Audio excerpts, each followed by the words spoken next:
Dalam nama Bapa dan Putra dan Roh Kudus. Amin. Saudari dan saudaraku, salam seroja, sehat, rohani dan jasmani.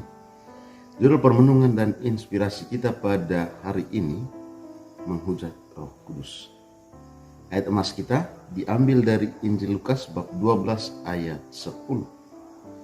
Setiap orang yang mengatakan sesuatu melawan anak manusia, ia akan diampuni. Tetapi barang siapa menghujat Roh Kudus, ia tidak akan diampuni. Saudara dan saudaraku, dalam pengajaran khusus kepada para muridnya, Yesus menekankan sekali lagi bagaimana tanggapan orang terhadap karya dan pewartaannya. Bagaimana mereka menerima dia dan menerima karya yang dilakukan Yesus. Bagaimana mereka menerimanya sebagai karya Allah.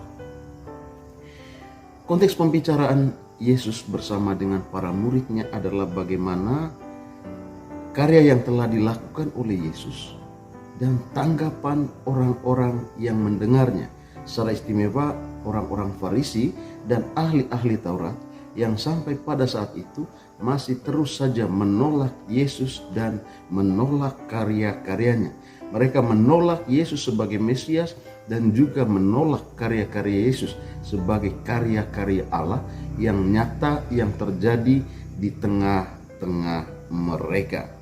Mereka, saudari dan saudara, bisa menolak Yesus sebagai Mesias. Sampai pada tahap itu masih bisa dimaafkan. Akan tetapi bagaimana mungkin mereka menolak karya-karyanya yang jelas-jelas dilakukan di hadapan mereka? Bagaimana mungkin mereka menolak karya Yesus sebagai karya Allah? Mujizat-mujizat yang telah dilakukan oleh Yesus. Ini hanyalah kedegilan hati, ini hanyalah kekerasan hati yang mereka tunjukkan. Maka adalah benar kalau seseorang menolak Roh Kudus, berarti menolak kebenaran dan menolak kasih Allah, serta menolak pengampunan dari Allah.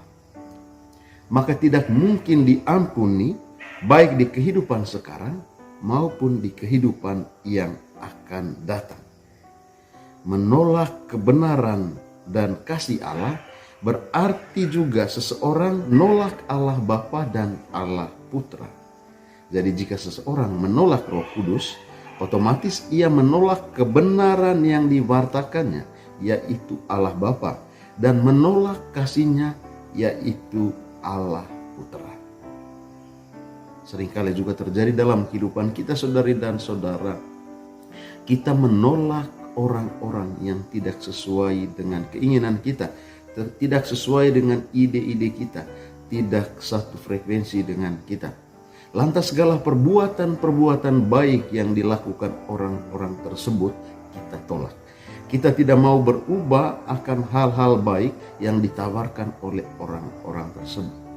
Banyak terjadi dalam kehidupan sehari-hari, saking bencinya kita terhadap seseorang, saking tidak sukanya kita terhadap seseorang, bahkan hal-hal baik, pekerjaan-pekerjaan baik yang dilakukan seseorang, yang seharusnya membantu kita untuk menjadi lebih baik, yang seharusnya membantu kita untuk memutuskan, bahkan membantu kita untuk bertobat. Tapi kita tidak melakukan itu. Kita tidak memilih itu. Kita menolak kebenaran-kebenaran karena kita tidak suka pada pribadi seseorang. Kita seringkali menaruh curiga terhadap seseorang dan lantas karena itu tidak sedikit pun tergerak untuk mengubah hidup kita sesuai dengan kebenaran-kebenaran, sesuai dengan kebaikan-kebaikan yang ditunjukkan orang kepada kita. Semoga saudari dan saudara, kita mampu menerima karya Allah melalui Roh Kudus. Kita juga mampu menerima kebaikan-kebaikan orang lain. Kita mampu mengakui bahwa Allah berkarya di dalam diri orang lain, Roh Kudus berkarya di dalam diri orang lain, dan kita lantas mampu menerima kebaikan-kebaikan, kebenaran-kebenaran yang membawa kita, mengarahkan kita pada pertobatan sejati, agar hidup kita lebih baik di sini dan pada akhirat nanti, agar kita mampu mengarahkan seluruh hidup kita pada kehidupan yang akan datang. orang Iban, pergi ke kota. Mari menerima kebaikan Allah di dalam kehidupan kita. Semoga Tuhan memberkati kita. Dalam nama Bapa dan Putra dan Roh Kudus. Amin.